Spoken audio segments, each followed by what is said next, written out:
সেই কোন ছেলেবেলা থেকে ট্রেনে চাপছি, স্টেশনে এসেই টিকিট কাটার ব্যস্ততা, তারপরে ট্রেন ধরার ব্যস্ততা।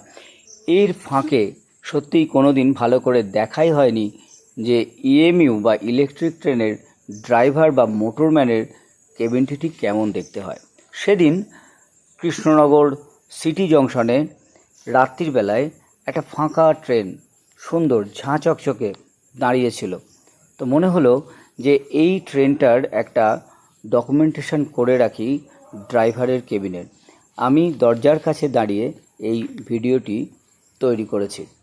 এটা এ কারণে যে 2024 সালে ইএমইউ ট্রেনের ড্রাইভারের যে কেবিন সেটা কেমন হয় সেটা জানার জন্য।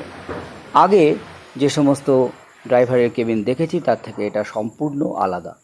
সেই কোন ছেলেবেলা থেকে ট্রেনে চাপছি, স্টেশনে এসেই টিকিট কাটার ব্যস্ততা,